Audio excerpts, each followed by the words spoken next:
Assalamualaikum warahmatullahi wabarakatuh. Selamat datang kembali, Sobat Visi Teladan. Pernahkah Anda membayangkan sebuah kelahiran yang begitu agung, di mana seorang bayi tidak dilahirkan di rumah sakit, tidak di istana megah, bahkan tidak di rumah biasa? Bayangkan seorang bayi yang tangisan pertamanya pecah di dalam bangunan paling suci di muka bumi, yaitu di dalam dinding Ka'bah. Sepanjang sejarah peradaban manusia, hanya ada satu sosok yang mendapatkan kemuliaan unik ini.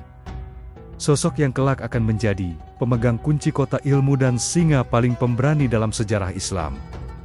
Dialah Ali bin Abi Thalib. Sebelum kita menyelami lebih dalam rahasia kelahiran dan masa kecil sang satria ini, silakan klik tombol subscribe, dan mari kita saling mendoakan dengan mengetik amin di kolom komentar. Semoga kita semua dianugerahi kecerdasan hati dan keberanian iman, sebagaimana sosok mulia yang akan kita bahas ini. Kisah kita dimulai di jantung kota Makkah, yang kala itu masih diselimuti kegelapan jahiliyah.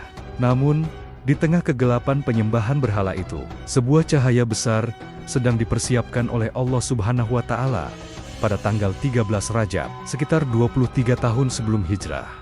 Fatimah binti Asad, istri dari paman Nabi, Abu Thalib, sedang bertawaf di sekitar Ka'bah. Tiba-tiba, rasa sakit persalinan yang hebat menyerangnya. Dalam kepasrahan total kepada Tuhan, Ibrahim, ia mendekat ke dinding Ka'bah dan memohon pertolongan. Dalam catatan sejarah yang masyhur, dinding Ka'bah seolah memberikan jalan bagi wanita mulia ini untuk masuk ke dalamnya. Di tempat yang paling suci itulah, Ali bin Abi Thalib menghirup napas pertamanya di dunia. Kelahiran ini bukan sekadar peristiwa medis, melainkan sebuah isyarat langit yang sangat jelas. Sejak bayi, orang pertama yang ia lihat saat membuka mata bukan ayahnya, melainkan wajah sepupunya yang penuh cahaya, Muhammad SAW. Beliaulah yang menggendong bayi merah itu dan memberinya nama Ali, yang berarti tinggi atau luhur, seolah meramalkan bahwa anak ini akan memiliki derajat batin dan intelektual yang sangat tinggi di masa depan. Takdir kemudian merajut hubungan mereka lebih erat lagi. Beberapa tahun kemudian, Makkah dilanda krisis ekonomi dan paceklik hebat. Abu Thalib, sebagai pemimpin Bani Hashim yang memiliki banyak anak, mengalami kesulitan finansial. Rasulullah SAW, yang saat itu belum diangkat menjadi nabi namun sudah dikenal sebagai Alamin, memutuskan untuk meringankan beban pamannya. Beliau datang dan meminta izin untuk mengasuh salah satu anak Abu Thalib. Pilihan itu jatuh kepada Ali kecil. Disinilah rahasia besar pembentukan karakter Ali dimulai. Ia dibawa keluar dari rumah ayahnya dan tinggal serumah dengan Muhammad SAW dan Khadijah. Ali tumbuh besar bukan di bawah pengaruh budaya jahiliyah Makkah, melainkan langsung di bawah bimbingan akhlak manusia paling mulia di alam semesta. Ia makan dari tangan Nabi, tidur di dekat Nabi, dan menyerap setiap hikmah yang keluar dari lisan sang sepupu. Ali tidak hanya mengenal Nabi sebagai keluarga, tapi ia merasakan getaran kesucian jiwa Muhammad SAW jauh sebelum wahyu turun. Itulah sebabnya, ketika wahyu pertama turun di Gua Hiro, Ali tidak membutuhkan bukti atau mukjizat fisik untuk percaya. Hatinya yang bersih langsung mengenali kebenaran. Di usia yang masih sangat belia, sekitar 10 tahun, ia menjadi laki-laki pertama yang menyatakan keislamannya. Di saat anak-anak seusianya masih sibuk bermain dengan patung-patung Lata dan Uzza, Ali justru menolak menundukkan kepalanya kepada berhala. Ia menjaga kesucian fitrahnya sejak lahir hingga dewasa, sehingga namanya selalu diikuti dengan doa khusus. Karamallahu wajah, semoga Allah memuliakan wajahnya, karena wajah itu tidak pernah ternoda oleh sujud kepada selain Allah. Masa kecil Ali adalah cermin bagi kita semua, bahwa lingkungan dan bimbingan spiritual sejak dini akan membentuk jiwa yang tak tergoyahkan. Ia adalah lulusan pertama dari madrasah kenabian. Di rumah Nabi, ia belajar tentang kesabaran, kejujuran, dan keberanian. Kecerdasannya tumbuh pesat melampaui usianya, menyerap ilmu yang begitu luas, hingga kelak ia dijuluki sebagai gerbang ilmu. Namun, kecerdasannya tidak membuat ia menjadi pemikir yang hanya diam di menara gading. Sebaliknya, pendidikan Nabi membentuknya menjadi pemuda yang siap memberikan apa saja untuk membela kebenaran, termasuk nyawanya sendiri. Lalu, bagaimana seorang pemuda yang sangat mencintai ilmu ini bisa berubah menjadi tameng hidup yang paling berani. Apa yang ada di pikirannya saat ia diminta untuk tidur di tempat tidur Rasulullah? Sementara di luar rumah puluhan pedang musuh sudah siap menghujam ke arahnya. Malam itu, kota Makkah diselimuti oleh kegelapan yang tidak biasa. Seolah-olah alam semesta sedang menahan napasnya, menunggu sebuah tragedi besar atau keajaiban yang akan mengubah sejarah umat manusia selamanya. Angin gurun yang biasanya berhembus kencang, malam itu terasa mati, menciptakan keheningan yang mencekam di lorong-lorong sempit kota tua tersebut. Di balik keheningan itu, sebuah konspirasi jahat tingkat tinggi sedang dimatangkan di Darun Nadwah, gedung pertemuan para petinggi Quraisy. Iblis telah membisikkan rencana pamungkas kepada Abu Jahal dan sekutunya. Mereka tidak akan mengusir atau memenjarakan Muhammad SAW, melainkan membunuhnya serentak. 40 pemuda Al-Gojo pilihan dari setiap kabilah telah disiapkan, masing-masing menghunus pedang tajam yang haus darah, dengan tujuan agar tuntutan balas dendam dari keluarga Bani Hashim menjadi mustahil, karena harus melawan seluruh suku Arab sekaligus. Di saat maut sedang mengepung dari segala penjuru, Malaikat Jibril turun membawa kabar langit kepada Rasulullah SAW, memerintahkan beliau untuk segera meninggalkan Makkah malam itu juga. Namun, ada satu masalah besar.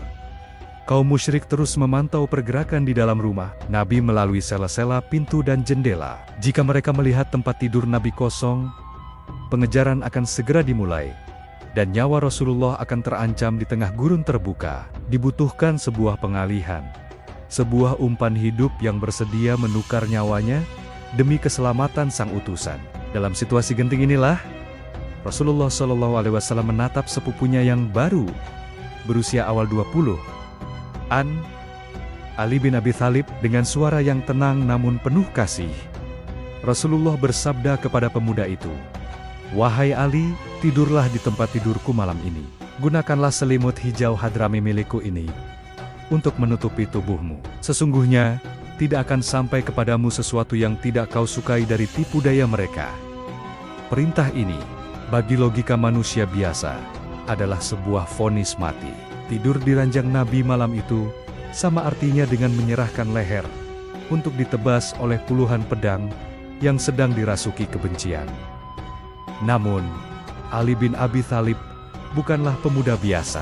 Ia adalah didikan langsung dari madrasah kenabian. Wajahnya tidak memucat karena takut, justru bersinar karena keikhlasan. Tanpa bertanya mengapa atau bagaimana nasibku nanti, Ali segera melangkah menuju pembaringan tersebut. Baginya, hidup dan mati hanyalah sarana untuk meraih ridha Allah dan Rasul-Nya. Jika hidupnya bisa menjadi tebusan bagi keselamatan Nabi akhir zaman, maka kematian adalah hadiah terindah yang ia nanti-nantikan. Ali merebahkan tubuhnya di atas kasur yang sederhana itu, menarik selimut hijau kesayangan Nabi, hingga menutupi seluruh kepalanya, menyisakan misteri bagi mata-mata musuh yang mengintip dari luar. Di luar rumah, para Al-Gojo Quraisy mulai mengepung dengan rapat. Mereka mondar-mondir dengan gelisah, sesekali mengintip ke dalam, dan merasa lega melihat sosok yang mereka kira Muhammad masih tertidur lelap. Untuk memastikan targetnya tidak kabur, beberapa riwayat menyebutkan bahwa mereka melemparkan bata-bata kecil ke arah sosok yang tidur itu. Batu-batu itu mengenai tubuh Ali, menimbulkan rasa sakit fisik yang nyata. Namun, sang singa Allah tetap diam, tak bergeming. Ia menahan rasa sakit itu dalam kebisuan total, mengatur napasnya agar tetap teratur, dan tidak membiarkan satupun erangan keluar dari mulutnya yang bisa membongkar penyamaran tersebut. Batinnya berzikir, menyerahkan segalanya kepada sang pemilik nyawa. Di dimensi langit, peristiwa ini menjadi pembicaraan para malaikat. Allah Subhanahu wa Ta'ala membanggakan Ali di hadapan para malaikatnya. Dikisahkan bahwa Allah memerintahkan Jibril dan Mikail untuk turun ke bumi guna menjaga hamba-Nya yang setia ini. Malam itu, kamar Nabi yang sempit menjadi tempat berkumpulnya makhluk-makhluk cahaya. Jibril duduk menjaga di bagian kepala Ali, sementara Mikail menjaga di bagian kakinya. Mereka menjadi saksi bisu betapa seorang manusia biasa mampu mencapai derajat spiritual yang begitu tinggi melalui pengorbanan total istar. Ali tidur dengan ketenangan yang luar biasa, sebuah ketenangan yang disebut dalam Al-Quran sebagai sakinah. Padahal di balik dinding tipis itu, Maut hanya berjarak beberapa jengkal saja. Waktu merangkak lambat hingga fajar mulai menyingsing di ufuk timur. Kesabaran para pemuda Quraisy habis. Mereka tidak mau menunggu matahari terbit sepenuhnya. Dengan teriakan perang dan pedang terhunus tinggi-tinggi, mereka mendobrak pintu dan menyerbu masuk ke dalam kamar Nabi. Kaki-kaki mereka menghentak lantai. Mata mereka menyala, mencari darah Muhammad. Pimpinan mereka segera menghampiri tempat tidur, dan dengan kasar menyentakkan selimut hijau itu, siap untuk menghunjamkan pedangnya. Namun, waktu seakan berhenti seketika. Bukan wajah ketakutan Muhammad SAW yang mereka lihat, melainkan wajah tenang Ali bin Abi Thalib, yang bangkit duduk dan menatap mereka dengan sorot mata tajam laksana elang. Keheningan melanda ruangan itu. Para algojo itu terperangah, mundur beberapa langkah, karena syok dan bingung. Rencana matang, berbulan-bulan, hancur berantakan dalam sedetik. "Di mana Muhammad?" bentak mereka dengan nada frustrasi. Dengan tenang dan penuh keberanian, Ali menjawab, "Apakah kalian mengangkatku sebagai penjaganya? Bukankah kalian yang ingin mengusirnya? Kini ia telah pergi meninggalkan kalian." Jawaban itu menampar harga diri mereka. Mereka sadar bahwa mereka telah diperdaya, dan Muhammad telah lolos dari genggaman. Meski marah, mereka tidak membunuh Ali karena takjub akan keberaniannya dan sadar bahwa membunuh Ali tidak akan menyelesaikan masalah utama mereka. Setelah kejadian heroik itu, tugas Ali belum selesai. Ia tidak langsung melarikan diri menyusul Nabi. Ia tetap tinggal di Makkah yang penuh bahaya selama 3 hari 3 malam. Mengapa? Demi menunaikan amanah terakhir Rasulullah.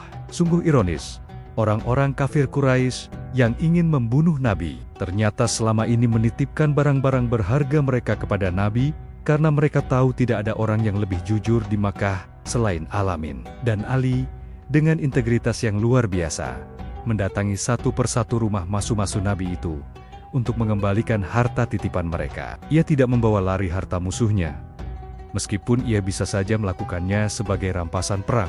Ini mengajarkan bahwa dalam Islam, kejujuran dan amanah tidak boleh dikorbankan, meski terhadap musuh sekalipun. Setelah semua amanah tertunaikan, barulah Ali memulai perjalanan hijrahnya menyusul sang kekasih hati ke Madinah. Berbeda dengan Nabi yang berhijrah sembunyi-sembunyi, Ali menempuh perjalanan ini seorang diri dengan penuh penderitaan. Jarak antara Makkah dan Madinah sekitar 450 km, sebuah jarak yang sangat jauh untuk ditempuh dengan berjalan kaki, melintasi gurun pasir yang ganas. Ali berjalan di malam hari untuk menghindari kejaran, menembus dinginnya gurun yang menusuk tulang, dan bersembunyi di sela-sela bukit batu saat matahari siang membakar kulit. Ia tidak memiliki bekal yang mewah, tidak ada unta tunggangan, hanya tekad baja yang menuntun langkahnya. Hari demi hari berlalu, alas kakinya mulai rusak, hingga akhirnya ia harus bertelanjang kaki menapak di atas pasir dan bebatuan tajam.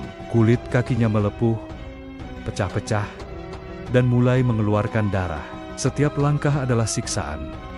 Namun bayangan wajah Rasulullah di ujung perjalanan menjadi penawar rasa sakitnya. Ketika akhirnya sosok Ali terlihat di Cakrawala Kuba, tempat Nabi menunggu, kondisinya sangat memprihatinkan. Tubuhnya penuh debu, wajahnya lelah, dan kakinya bengkak berlumuran darah kering. Rasulullah SAW yang melihat kedatangan sepupu tercintanya itu tidak kuasa menahan haru. Beliau segera berlari menyambut Ali. Tangis Rasulullah pecah melihat pengorbanan pemuda yang telah ia asuh sejak kecil itu. Dipeluknya Ali dengan erat, seolah tak ingin melepaskannya lagi. Kemudian, dengan penuh kasih sayang, Nabi duduk dan memegang kaki Ali yang terluka parah.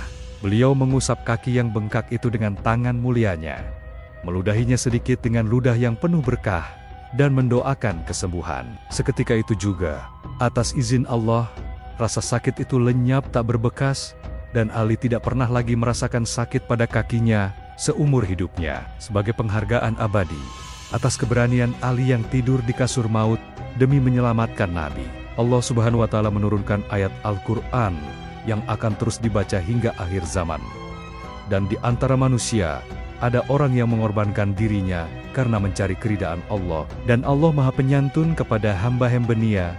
QS Al-Baqarah 207. Ali bin Abi Thalib telah membuktikan bahwa ia bukan sekadar kerabat Nabi, melainkan perisai hidup Islam yang siap hancur demi tegaknya kalimat tauhid. Lalu, bagaimanakah kelanjutan kisah sang perisai hidup ini?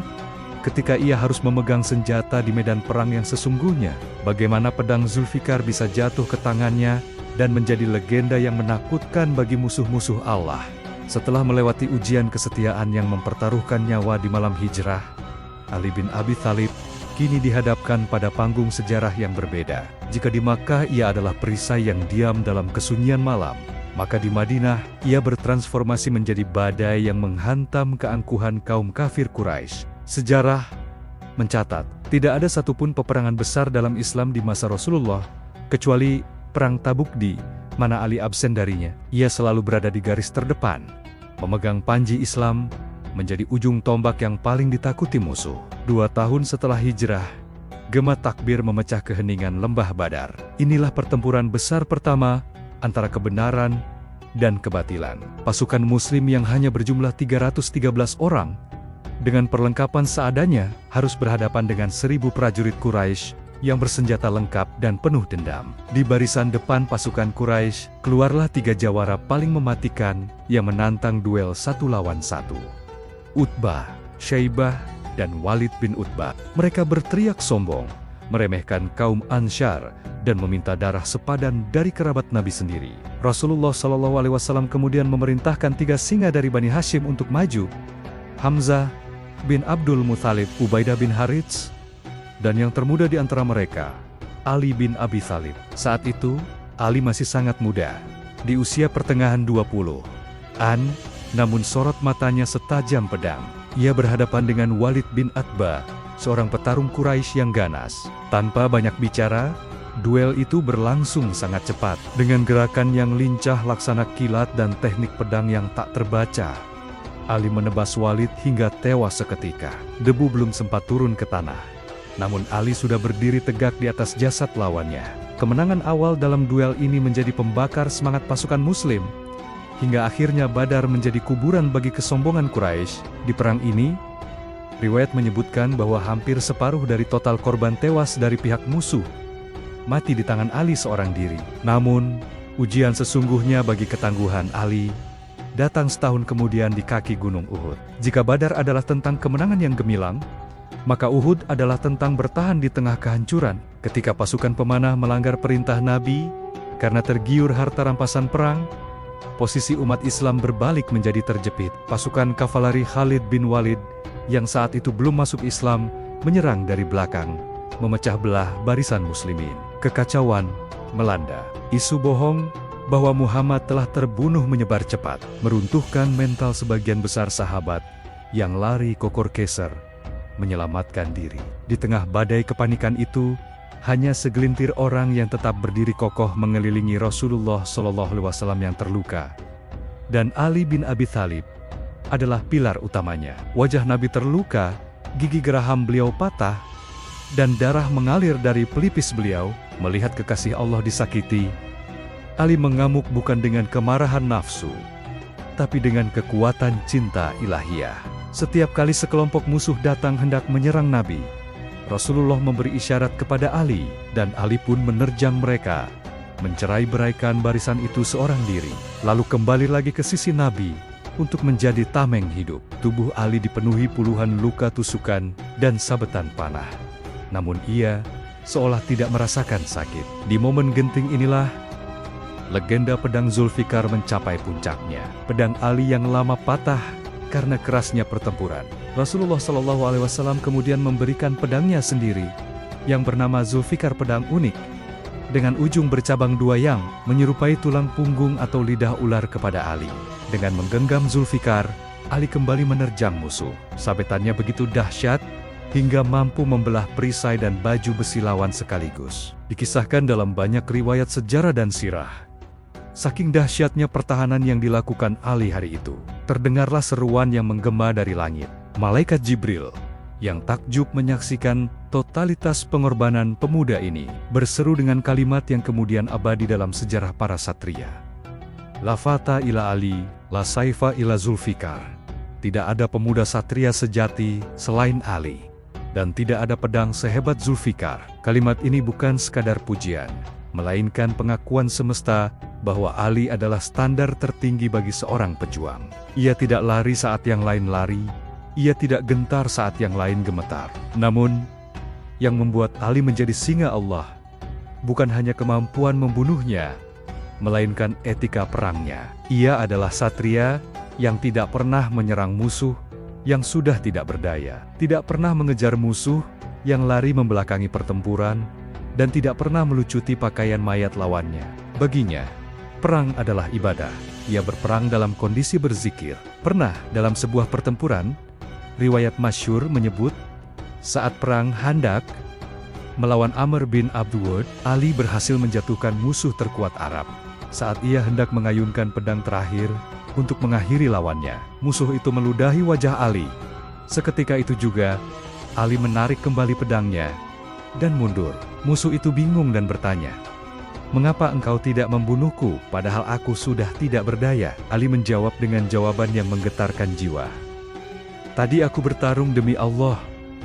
Namun saat kau meludahiku, timbul amarah dalam diriku, karena egoku yang terhina. Aku tidak mau membunuhmu, karena nafsu amarahku sendiri.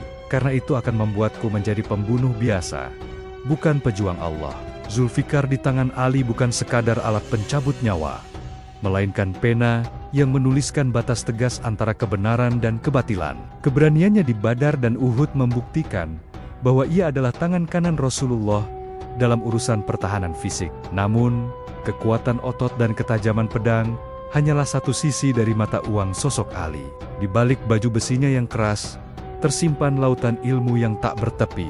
Bagaimana mungkin seorang panglima perang yang hari-harinya diisi dengan strategi militer, juga mampu menjadi rujukan utama dalam tafsir, hukum, dan sastra? Mengapa Rasulullah SAW sampai bersabda, "Aku adalah kota ilmu, dan Ali adalah pintu gerbangnya"? Jika di medan perang Ali bin Abi Thalib dikenal sebagai singa yang aumannya menggetarkan nyali musuh, dan tebasan pedangnya mampu membelah baju besi terkuat, maka di dalam masjid dan majelis ilmu, ia bertransformasi menjadi samudra hikmah yang kedalamannya tak terukur. Sejarah Islam mencatat sebuah fenomena unik pada diri Ali. Ia adalah paduan sempurna antara kekuatan fisik yang tak tertandingi dan kecerdasan intelektual yang melampaui zamannya. Sangat jarang ditemukan sosok panglima perang yang berlumuran darah di siang hari, namun mampu memecahkan persoalan hukum rumit, matematika, dan tafsir Al-Quran dengan kehalusan bahasa seorang sastrawan di malam hari. Gelar Babul Ilmi atau pintu gerbang ilmu bukanlah klaim sepihak dari para pengikutnya, melainkan stempel legitimasi langsung dari Rasulullah SAW.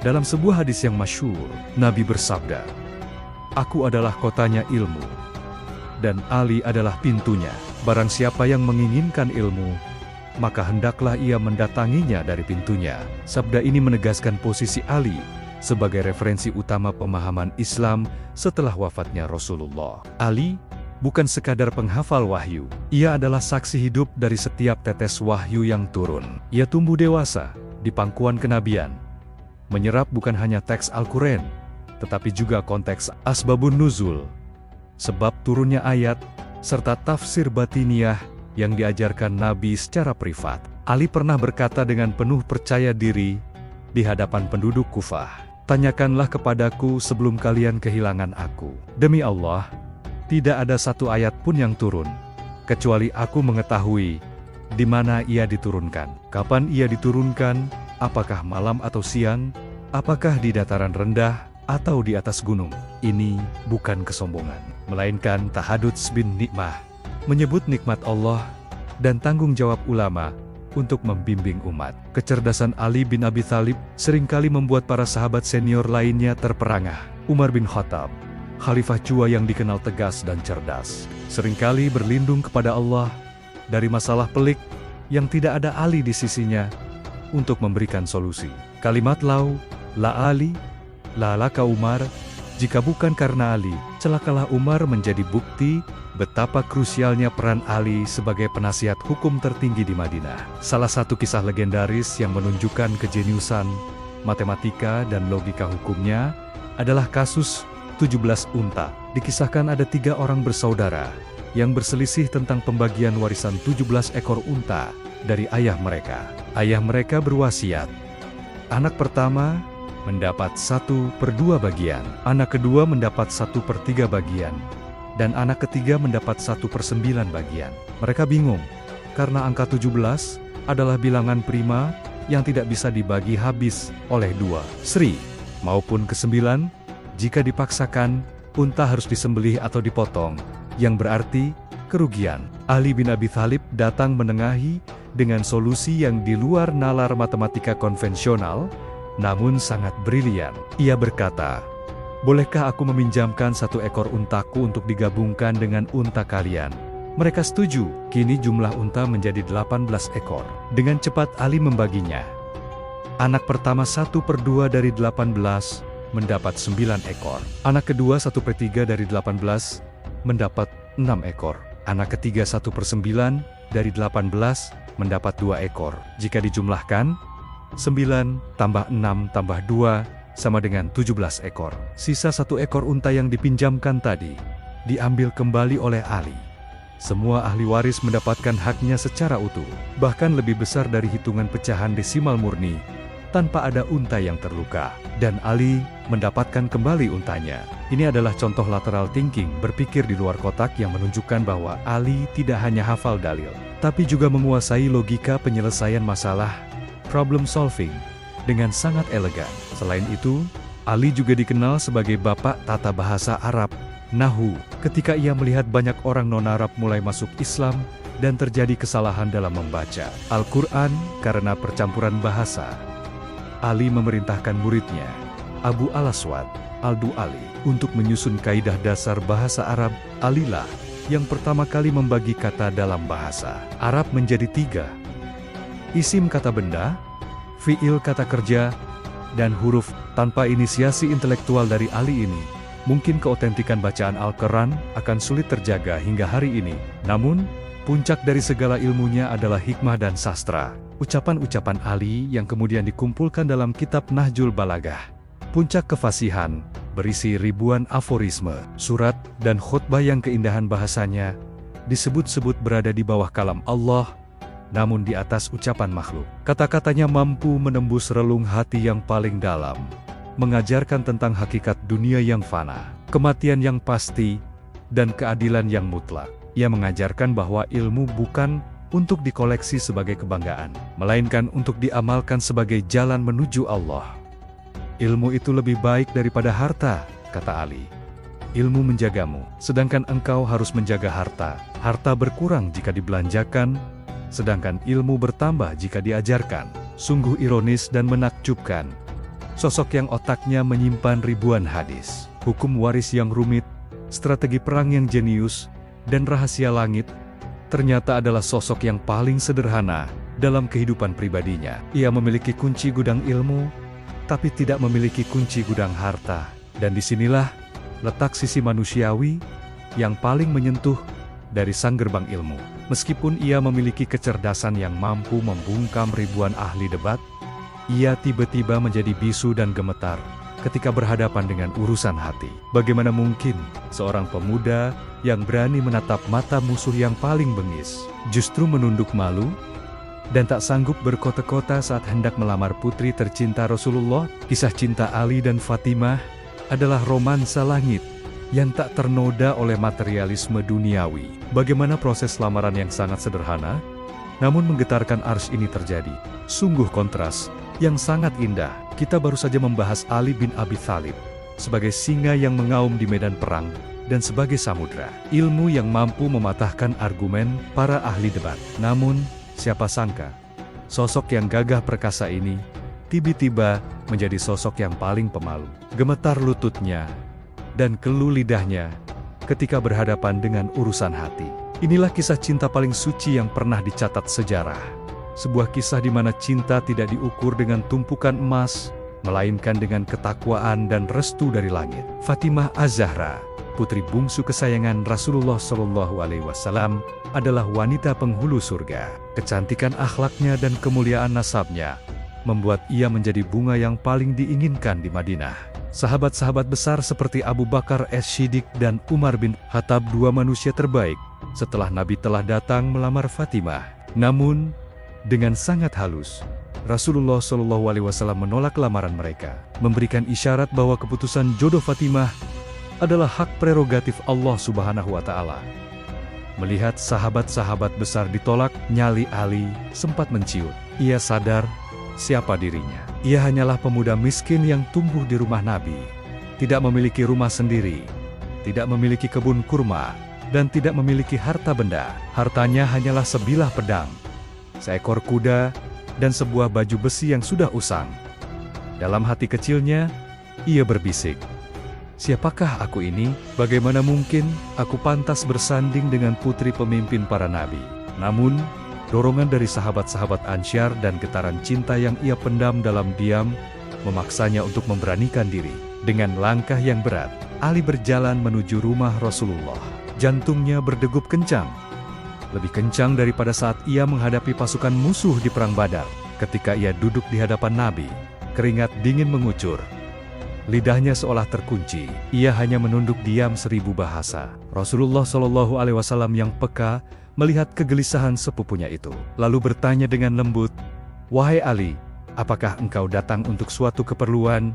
Ali masih diam. Nabi bertanya lagi, atau mungkin menebak dengan senyum kebapakan, "Apakah engkau datang untuk meminang Fatimah?" Mendengar nama itu disebut, Ali hanya mampu mengangguk pelan sambil berbisik lirih, "Benar ya Rasulullah." Rasulullah SAW tidak bertanya, "Berapa unta yang kau punya?" atau "Berapa dinar tabunganmu?" Beliau hanya bertanya, "Apakah engkau memiliki sesuatu untuk dijadikan mahar?" Ali menjawab jujur, "Demi Allah, engkau tahu keadaanku ya Rasulullah, aku tidak memiliki apa-apa." Rasulullah tersenyum lalu mengingatkan, "Di manakah baju besi utama yang pernah kuberikan padamu?" Ali menjawab, "Barang itu masih ada padaku. Jualah barang itu dan jadikan maharnya."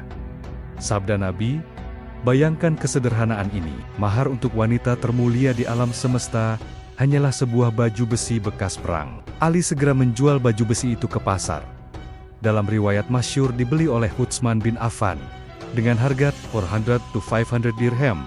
Lalu Utsman mengembalikan baju besi itu sebagai hadiah pernikahan, sehingga Ali mendapatkan uang dan baju besinya kembali. Uang hasil penjualan itu dibawa ke hadapan Nabi. Sebagian digunakan untuk membeli wewangian, dan sebagian lagi untuk perabotan rumah tangga yang sangat sederhana. Sebuah tempat tidur dari anyaman pelepah kurma, bantal berisi sabut kelapa, kulit kambing untuk alas duduk, dan sebuah gilingan gandum dari batu. Pernikahan ini mungkin terlihat miskin di mata penduduk bumi, tetapi sangat megah di mata penduduk langit. Rasulullah SAW bersabda kepada Ali dengan wajah berseri-seri, "Bergembiralah, wahai Ali. Sesungguhnya Allah telah menikahkanmu dengan Fatimah di langit, sebelum aku menikahkanmu di bumi." Malaikat Jibril dikabarkan menjadi saksi akad nikah samawi tersebut. Inilah yang disebut pernikahan di atas arsy. Allah sendiri yang memilihkan Ali untuk Fatimah, dan Fatimah untuk Ali. Dua cahaya yang bertemu untuk melahirkan keturunan suci, para pemimpin umat Hasan dan Husain. Rumah tangga mereka dimulai dengan kesederhanaan yang ekstrim. Tangan Fatimah sering melepuh dan kasar karena menggiling gandum sendiri. Pundak Ali sering sakit karena mengangkut air dan bekerja keras sebagai kuli di kebun orang Yahudi. Namun, rumah kecil itu dipenuhi cahaya cinta. Ali pernah berkata tentang istrinya, "Demi Allah, aku tidak pernah membuatnya marah, dan dia tidak pernah membuatku marah. Setiap kali aku pulang ke rumah dan melihat wajahnya, hilanglah semua kesedihan dan beban kesusahanku." Cinta Ali dan Fatimah mengajarkan kita bahwa mahar yang paling mahal bukanlah emas permata, melainkan kepribadian yang soleh. Pernikahan bukan tentang kemewahan pesta, melainkan tentang ketenangan jiwa sakinah yang dibangun di atas pondasi iman. Ali membuktikan bahwa kemiskinan harta tidak menghalangi seseorang untuk mendapatkan cinta yang agung, asalkan ia memiliki kekayaan hati dan keberanian untuk menghalalkan. Setelah membangun mahligai rumah tangga yang penuh berkah ini, Ali tidak lantas berhenti berjuang. Tantangan besar kembali memanggilnya. Kali ini bukan lagi soal perasaan, melainkan soal benteng raksasa yang tak tertembus. Kaum Yahudi di Khaybar telah menantang umat Islam dengan benteng lapis baja, yang membuat para sahabat senior putus asa karena gagal menaklukkannya berhari-hari. Rasulullah kemudian memegang panji perang dan bersabda, "Besok akan kuserahkan panji ini kepada seorang laki-laki yang mencintai Allah dan Rasul-Nya, dan Allah serta Rasul-Nya pun mencintainya. Melalui tangannya, Allah akan memberikan kemenangan." Siapakah laki-laki yang dicintai Allah itu? Dan bagaimana ia bisa menjebol gerbang benteng Khaybar, yang konon membutuhkan 10 orang untuk mengangkatnya, hanya dengan tangan kosong? Bayangkan, sebuah benteng raksasa yang berdiri angkuh di atas bukit batu vulkanik yang terjal.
Melalui kedua tangannya, Allah akan memberikan kemenangan.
Dengan mengenakan baju besi dan menggenggam Zulfikar, Ali maju seorang diri mendekati gerbang benteng. Dari atas benteng, keluarlah Marhab, jawara legendaris Khaybar yang tubuhnya besar laksana raksasa, mengenakan 2 lapis baju besi dan helm yang dihiasi batu delima. Marhab menantang duel sambil bersyair menyombongkan kekuatannya yang konon setara dengan 1000 prajurit. Ali menjawab tantangan itu dengan syair yang menggetarkan. "Akulah orang yang dinamai ibuku, Haidar Singa, laksana singa hutan yang wajahnya mengerikan." Pertarungan terjadi sangat cepat. Marhab mengayunkan pedangnya dengan kekuatan penuh, namun Ali menghindar dengan gesit. Dalam satu kesempatan celah, Ali mengayunkan Zulfikar dengan kekuatan yang dipandu oleh iman. Tebasan itu begitu dahsyat hingga membelah helm baja Marhab, membelah kepalanya, dan menembus hingga ke giginya. Raksasa itu rubuh seketika. Kematian Marhab membuat nyali pasukan Yahudi runtuh. Namun, momen paling ajaib terjadi setelahnya. Dalam kemelut pertempuran di depan gerbang, perisai Ali terlepas dari tangannya akibat hantaman musuh. Tanpa kehilangan akal, Ali berlari menuju pintu gerbang benteng kamu, sebuah pintu kayu raksasa berlapis besi yang sangat berat. Dengan teriakan takbir yang menggema, Ali mencabut pintu gerbang itu dari engselnya dengan tangan kosong. Ia menjadikan pintu raksasa itu sebagai perisai tameng di tangan kirinya, sementara tangan kanannya terus memainkan pedang. Setelah pertempuran usai dan kemenangan diraih, para sahabat mencoba mengangkat pintu gerbang yang tadi dijadikan perisai oleh Ali. Abu Rafi, salah satu saksi mata, menuturkan bahwa dibutuhkan 7 hingga 8 orang laki-laki kuat untuk sekadar bisa membalikkan pintu tersebut. Namun, Ali mengangkat dan memainkannya sendirian. Ketika ditanya, bagaimana ia bisa memiliki kekuatan super manusia seperti itu, Ali menjawab dengan rendah hati, "Aku tidak mencabut gerbang Khaybar dengan kekuatan tubuhku, melainkan aku mencabutnya dengan kekuatan jiwaku dan keyakinan kepada Allah." Ini adalah bukti nyata bahwa ketika fisik manusia terhubung sempurna dengan kekuatan ilahi tauhid, maka hukum fisika duniawi menjadi tidak berlaku baginya. Ali menaklukkan Khaybar bukan hanya dengan otot, tapi dengan spiritual power yang melampaui batas nalar. Kemenangan di Khaybar membawa harta rampasan perang yang melimpah ruah bagi kaum muslimin. Tanah-tanah subur kini berada di bawah kekuasaan Islam. Ali, sebagai pahlawan utama, tentu berhak atas bagian harta dan kemewahan yang luar biasa. Logikanya, sang penakluk benteng ini akan hidup nyaman, tidur di kasur empuk, dan makan makanan lezat setiap hari, bukan? Ternyata tidak. Justru di puncak kekuasaan dan kemenangannya inilah Ali menunjukkan sisi lain yang lebih mencengangkan daripada mencabut gerbang besi. Bagaimana mungkin seorang penguasa dan pahlawan besar lebih memilih memakan roti kering yang keras daripada menikmati gandum halus? Mengapa ia menambal sendiri bajunya yang robek, padahal ia bisa membeli pabrik kain? Berikut adalah narasi untuk bagian 7. Zuhud, pemimpin yang makan roti kering. Dunia seringkali mengubah seseorang. Kekuasaan biasanya melahirkan kesombongan, dan kekayaan seringkali melahirkan kelalaian. Namun, hukum alam ini seolah berhenti dan tidak berlaku di hadapan Ali bin Abi Thalib. Setelah wafatnya Rasulullah SAW dan kemudian Utsman bin Affan, takdir membawa Ali naik ke puncak kepemimpinan tertinggi sebagai khalifah keempat. Saat itu, wilayah kekuasaan Islam bukan lagi hanya Madinah dan Makkah, melainkan telah membentang luas dari padang pasir Afrika di barat hingga pegunungan Persia di timur. Ali adalah raja tanpa mahkota. Di tangannya tergenggam kunci Baitul Mal, kas negara yang berisi tumpukan emas, perak, dan permata hasil dari penaklukan imperium besar. Jika ia mau, ia bisa makan di atas piring emas, tidur di kasur sutra, dan membangun istana yang menandingi kemegahan Kaisar Romawi atau Kisra Persia. Namun, apa yang terjadi sungguh di luar nalar manusia modern. Penduduk Kufah sering melihat pemandangan yang menggetarkan hati. Amirul Mukminin, pemimpin tertinggi umat Islam, berjalan di pasar dengan pakaian yang penuh tambalan. Bukan 1 atau 2 tambalan, melainkan begitu banyak tambalan, hingga para sahabatnya merasa malu melihatnya. Ketika ditanya mengapa ia memakai pakaian seperti itu, Ali menjawab dengan tenang, "Pakaian ini membuat hati menjadi khusyuk, menjauhkan dari kesombongan, dan menjadi teladan bagi orang-orang beriman, agar tidak gila dunia." Kisah tentang makanan beliau lebih menyayat hati lagi. Suatu hari, seorang sahabat bertamu ke rumah Ali saat jam makan siang. Ia membayangkan akan dijamu dengan hidangan istana. Namun, ia terkejut melihat Ali mengambil sebuah kantong kulit yang tertutup rapat dan disegel. Ali membuka segel itu, lalu mengeluarkan sepotong roti gandum yang sangat keras dan kering begitu. Kerasnya hingga harus dipatahkan dengan lutut atau dicelupkan ke air agar bisa dikunyah. Sahabat itu bertanya dengan heran, "Wahai Amirul Mukminin, mengapa engkau harus menyegel kantong roti kering itu? Apakah engkau takut ada orang yang mencurinya?" Ali tersenyum tipis dan menjawab, "Bukan, aku tidak takut dicuri. Aku menyegelnya agar anak-anakku Hasan, Husain, atau Zainab tidak mengoleskan minyak samin atau mentega ke atas roti ini karena kasihan melihat ayahnya. Aku ingin memakan roti ini sebagaimana adanya, agar aku bisa merasakan apa yang dirasakan oleh rakyatku yang paling miskin. Bagaimana mungkin aku disebut pemimpin jika aku kenyang, sementara masih ada rakyatku yang kelaparan?" Ali bin Abi Thalib menerapkan standar kejujuran yang ekstrem warak dalam mengelola harta negara.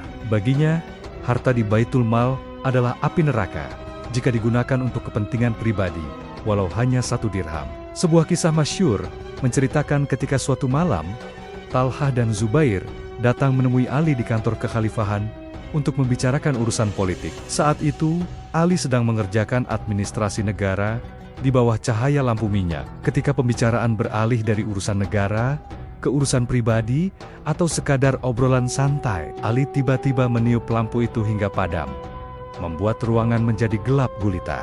Tamu-tamunya terkejut dan bertanya, "Mengapa engkau memadamkan lampu itu?" Ali menjawab, "Minyak di lampu ini dibeli dengan uang rakyat Baitul Mal. Tadi kita bicara urusan rakyat, jadi aku memakainya. Sekarang kita bicara urusan pribadi. Maka haram bagiku membakar harta rakyat untuk kepentingan obrolan kita."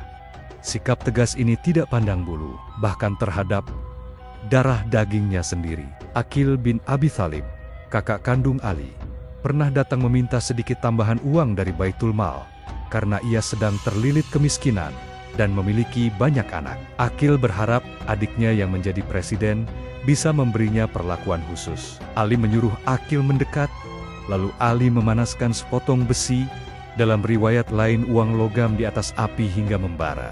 Ali mendekatkan besi panas itu ke tubuh kakaknya. Aqil terkejut dan menjerit kepanasan.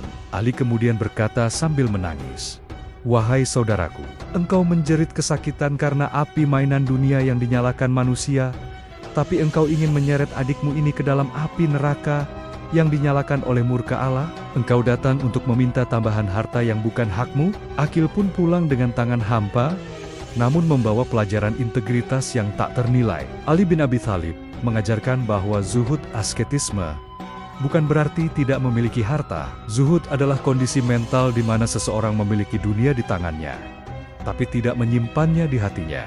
Ali mendistribusikan kekayaan negara setiap hari Kamis, hingga gudang Baitul Mal kosong. Lalu ia sholat 2 rakaat di dalam gudang yang kosong itu, sebagai saksi di hari kiamat bahwa ia tidak menimbun apapun. Pernah suatu ketika, Ali pergi ke pasar bersama pelayannya, Kanbar, untuk membeli baju. Ia membeli 2 helai baju, 1 seharga 3 dirham bagus, dan 1 seharga 2 dirham sederhana. Ali memberikan baju yang lebih bagus dan mahal kepada pelayannya. Kanbar menolak, "Wahai Amirul Mukminin, engkau adalah pemimpin. Engkau yang naik mimbar dan berpidato di hadapan raja-raja. Sepantasnya engkau memakai yang lebih bagus." Ali menjawab, "Engkau masih muda, engkau punya semangat muda, dan ingin tampil bergaya. Ambillah yang bagus. Aku sudah tua.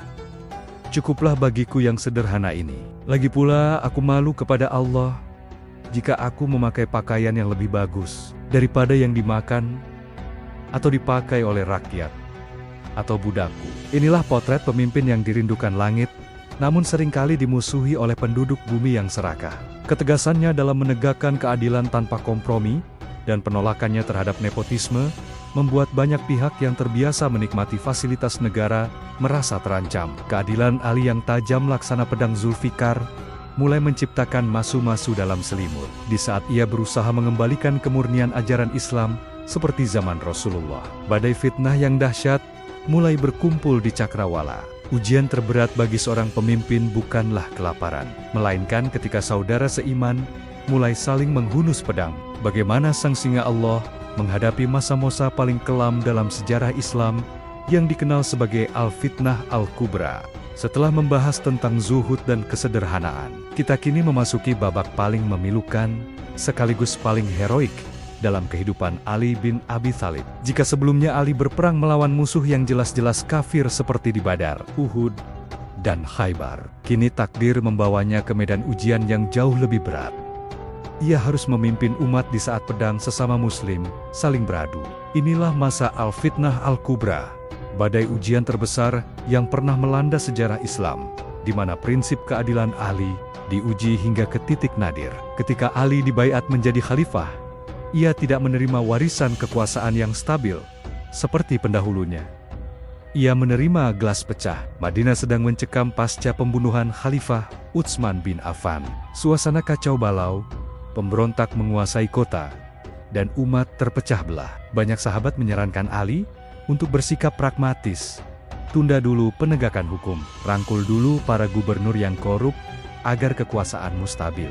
Berikan harta kepada tokoh-tokoh berpengaruh agar mereka tidak memberontak. Secara hitungan politik, saran itu masuk akal. Namun, Ali bin Abi Thalib bukanlah politisi yang haus kekuasaan. Ia adalah pemegang standar kebenaran. Dengan tegas, ia menolak segala bentuk kompromi yang menodai integritas. Ia berkata kalimat yang masyhur, "Apakah kalian menyuruhku mencari kemenangan dengan cara berbuat zalim?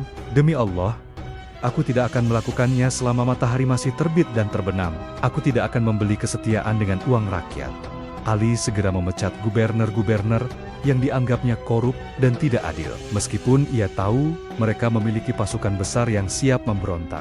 Baginya, membiarkan kezaliman berkuasa satu hari saja demi stabilitas politik adalah pengkhianatan terhadap Allah.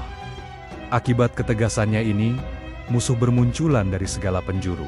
Puncak kesedihan Ali terjadi dalam Perang Jamal. Bayangkan betapa hancurnya hati sang singa Allah ketika ia harus melihat istri Rasulullah yang sangat dihormatinya, Aisyah radhiyallahu anha, berada di barisan yang berseberangan akibat kesalahpahaman politik yang dikipasi oleh para munafik. Perang ini adalah tangisan bagi Ali. Sebelum pertempuran pecah, Ali terus-menerus mengirim utusan perdamaian, berpidato mengingatkan persaudaraan, dan melarang pasukannya melepaskan anak panah pertama. Ketika takdir perang tak terelakkan, Ali menetapkan etika perang yang belum pernah ada sebelumnya dalam sejarah perang saudara. Ia berseru, "Jangan membunuh yang terluka, jangan mengejar yang lari, jangan mengambil harta mereka, jangan membuka aurat wanita." Dan ketika perang usai, Ali tidak merayakan kemenangan. Ia justru berjalan di antara tumpukan jenazah sambil menangis terseduh-seduh, mendoakan ampunan bagi kedua belah pihak. Ia memperlakukan Aisyah radhiyallahu anha dengan penghormatan tertinggi, mengawalnya kembali ke Madinah layaknya seorang ibu negara, membuktikan bahwa politik tidak mampu menghapus adabnya kepada keluarga Nabi. Belum kering air mata di Perang Jamal, badai lebih besar datang dari arah Syam. Dalam Perang Siffin, Muawiyah bin Abu Sufyan menolak membayat Ali. Pertempuran besar terjadi di tepian Sungai Efrat. Ada satu kejadian yang menunjukkan betapa luhurnya akhlak Ali dibanding lawannya. Pasukan Muawiyah berhasil menguasai sumber air Sungai Efrat terlebih dahulu dan memblokade akses air bagi pasukan Ali, membiarkan mereka kehausan di tengah gurun. Pasukan Ali marah besar. Mereka bertempur mati-matian hingga berhasil merebut kembali sumber air tersebut. Para sahabat Ali bersorak, "Sekarang giliran kita blokade air ini, dan biarkan mereka mati kehausan sebagaimana mereka lakukan pada kita." Namun, apa kata Ali? Sang imam menggeleng dan berkata, "Tidak, air adalah milik Allah dan hak setiap makhluk hidup. Biarkan mereka minum. Kita tidak akan membalas kejahatan dengan kejahatan. Kita berperang untuk menegakkan kebenaran, bukan untuk menyiksa manusia." Ali membiarkan musuhnya minum dari sungai yang sama dengan pasukannya. Inilah keadilan yang melampaui kebencian. Namun, ujian terberat justru datang dari bekas pengikutnya sendiri, yaitu kaum Khawarij. Mereka adalah orang-orang yang awalnya mendukung Ali, namun kemudian berbalik mengkafirkan Ali, hanya karena Ali menerima arbitrase perdamaian untuk menghentikan pertumpahan darah. Mereka adalah kaum ekstremis yang ibadahnya kencang, jidatnya hitam karena banyak sujud, tapi hatinya keras dan dangkal pemahamannya. Mereka meneriakkan slogan "La hukma illa lillah", tidak ada hukum selain hukum Allah, untuk menyerang Ali. Ali menjawab mereka dengan kalimat yang sangat cerdas. Kalimatul haqqin yuradu biha batil. Kalimat yang benar, tapi digunakan untuk tujuan yang batil. Ali tidak langsung memerangi mereka. Ia mengajak mereka berdialog, berdebat dengan ilmu, hingga ribuan dari mereka sadar dan bertaubat. Namun bagi situ sisa yang bebal dan mulai membunuh rakyat sipil yang tidak berdosa, Ali terpaksa mencabut pedangnya demi melindungi umat dari pemahaman yang sesat. Di tengah badai fitnah ini, Ali merasa sangat kesepian. Ia adalah pemimpin yang terlalu suci untuk zaman yang sudah mulai rusak. Ia seperti gunung yang berdiri kokoh dihantam ombak dari kanan dan kiri. Orang-orang mencelanya dari mimbar-mimbar masjid di Syam. Tapi Ali melarang pengikutnya membalas dengan cacian. Ia berkata, Aku tidak suka kalian menjadi orang-orang yang suka melaknat, tapi katakanlah kebenaran tentang perbuatan mereka. Ali bin Abi Thalib mengajarkan kepada dunia bahwa keadilan itu pahit, berat, dan seringkali membuat pelakunya sendirian. Ia menolak menjadi tiran demi mempertahankan kursi. Ia memilih jalan yang sulit demi menjaga kemurnian Islam.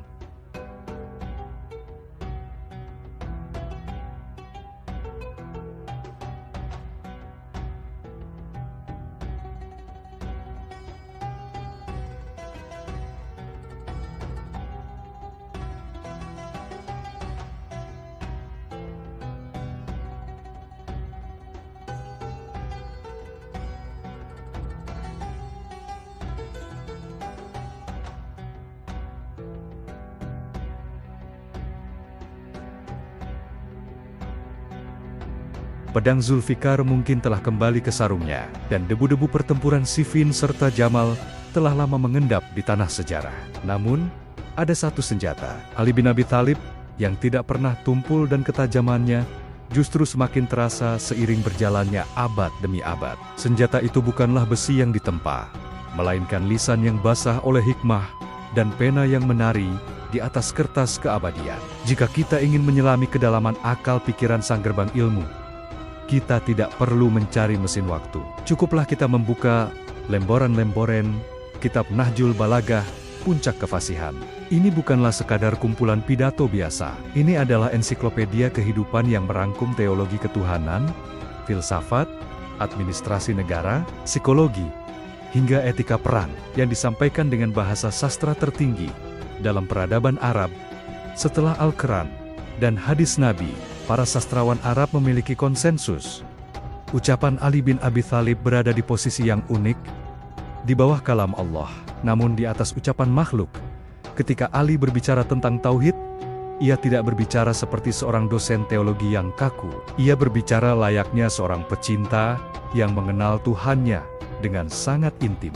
Dengarkanlah bagaimana ia mendeskripsikan Allah di halaman awal kitab ini. Segala puji bagi Allah yang tidak bisa dijangkau oleh puncak himah, cita-cita para pemikir, dan tidak bisa diselami oleh kecerdasan para jenius. Dia yang tidak memiliki batas waktu, tidak memiliki tempat, dan tidak bisa diserupakan dengan apapun.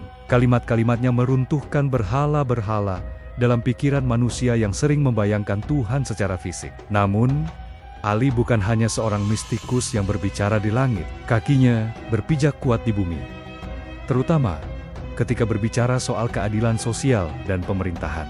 Warisan terbesarnya dalam bidang politik bukanlah luasnya wilayah kekuasaan, melainkan sebuah surat legendaris yang ia tulis untuk gubernur Mesir yang baru dilantiknya, Malik Al-Astar. Surat ini kini diakui oleh banyak sejarawan dan bahkan dikutip dalam dokumen PBB sebagai salah satu piagam hak asasi manusia tertua dan terlengkap. Dalam surat itu, Ali memberikan instruksi yang melampaui sekat-sekat agama. Ia menulis kalimat emas ini kepada Malik. Wahai Malik, ketahuilah bahwa rakyat itu ada dua golongan. Mereka adalah saudaramu dalam satu agama iman, atau mereka adalah setaramu dalam kemanusiaan penciptaan. Bayangkan, di abad ke-7 Masehi, ketika kerajaan-kerajaan lain membagi manusia berdasarkan kasta dan darah biru, Ali bin Abi Thalib sudah memproklamirkan kesetaraan manusia secara universal. Ia memerintahkan gubernurnya untuk tidak bertindak layaknya binatang buas yang memangsa rakyatnya, melainkan menjadi pelayan yang penuh kasih sayang, mendengarkan keluhan orang miskin, dan tidak menutup diri di balik tembok istana yang tinggi. Ali juga seorang psikolog ulung yang memahami watak manusia. Mutiara kata-katanya hikmah dalam Nahjul Balaghah menjadi obat bagi jiwa yang gelisah hingga hari ini. Ia mengajarkan tentang hakikat pertemanan. Teman sejatimu adalah orang yang bersamamu di masa sulit, yang rela mengorbankan dirinya untuk melindungimu. Ia mengajarkan tentang bahaya lidah. Lidah orang berakal berada di belakang hatinya, berpikir dulu, baru bicara. Sedangkan hati orang bodoh berada di belakang lidahnya, bicara dulu, baru berpikir. Tentang dunia, Ali memberikan metafora yang sangat tajam. Dunia ini seperti ular, kulitnya terasa lembut jika disentuh, namun racunnya mematikan di dalamnya. Orang bodoh terpesona olehnya, tapi orang cerdas menghindarinya. Nasihat ini bukan lahir dari orang yang gagal mendapatkan dunia, melainkan dari seorang raja yang memiliki dunia di genggamannya, namun memilih untuk menceraikannya. Ada satu momen yang sangat menyentuh ketika Ali berjalan keluar kota Kufah bersama murid setianya, Kumail bin Ziyad. Di tengah kesunyian malam, Ali menghela napas panjang, seolah dadanya sesak menahan ilmu yang tidak sanggup ditampung oleh orang-orang di zamannya. Ia berkata kepada Kumail, "Wahai Kumail, ilmu itu lebih baik daripada harta. Ilmu menjagamu, sedangkan engkau harus menjaga harta. Harta berkurang jika dibelanjakan, sedangkan ilmu bertambah jika diajarkan. Manusia pengumpul harta sudah mati jiwanya, padahal mereka masih hidup. Sedangkan para ulama pemilik ilmu akan tetap hidup selama masa masih ada. Jasad mereka mungkin hilang, tapi ajaran mereka tertanam di dalam hati." Ucapan ini menjadi kenyataan. Hari ini, istana-istana Bani Umayyah dan Abbasiyah telah hancur menjadi debu. Namun kata-kata Ali bin Abi Thalib tetap hidup. Dikutip di universities, ditempel di dinding-dinding rumah, dan dijadikan pedoman moral oleh jutaan manusia. Ia benar-benar menjadi pintu yang tidak pernah tertutup, meski sang kota ilmu Rasulullah telah tiada. Namun, ironi sejarah kembali terjadi. Sosok yang lisannya penuh dengan hikmah suci ini, sosok yang hatinya seluas samudra dalam menampung umat, justru menjadi target kebencian oleh sekelompok manusia yang hatinya telah membatu. Mereka yang tidak mampu menjangkau ketinggian akal Ali, memilih jalan pintas untuk memadamkan cahayanya. Di bulan Ramadan yang suci, di saat Ali sedang mempersiapkan dirinya untuk menghadap Rabbnya dalam sholat subuh, sebuah pedang beracun sedang diasah dengan dendam kesumat, bukan oleh tentara Romawi, bukan oleh kafir Quraisy, melainkan oleh seorang yang mengaku muslim, seorang penghafal Al-Quran yang tersesat jalannya. Bagaimana detik-detik terakhir sang singa Allah? Apa kalimat terakhir yang keluar dari bibir mulianya saat pedang itu membelah kepalanya di mihrab masjid? Langit Kufah di bulan Ramadan tahun 40 Hijriah terasa berbeda. Angin berhembus, membawa aroma kesedihan yang belum dimengerti oleh penduduk bumi, namun sudah diratapi oleh penduduk langit. Ali bin Abi Thalib, sang singa Allah yang kini berusia 63 tahun, usia yang sama ketika kekasihnya Rasulullah SAW wafat, tampak semakin sering menatap langit. Ia tahu waktunya sudah dekat. Bertahun-tahun lalu, Rasulullah SAW pernah mengusap janggut Ali dan bersabda dengan air mata berlinang, "Wahai Ali, sesungguhnya umatku yang paling celaka akan mewarnai janggutmu ini dengan darah yang mengalir dari kepalamu." Ramalan itu kini menghantui setiap langkahnya, bukan sebagai ketakutan, melainkan sebagai kerinduan. Ali merindukan perjumpaan dengan sang kekasih. Pada malam ke-19 Ramadan, Ali menghabiskan malamnya dengan gelisah. Ia keluar masuk kamar, menatap bintang-bintang sambil bergumam, "Demi Allah, aku tidak berdusta, dan aku tidak didustai." Inilah malam yang dijanjikan itu. Menjelang fajar, ia melangkah keluar rumah menuju Masjid Kufah untuk memimpin sholat subuh.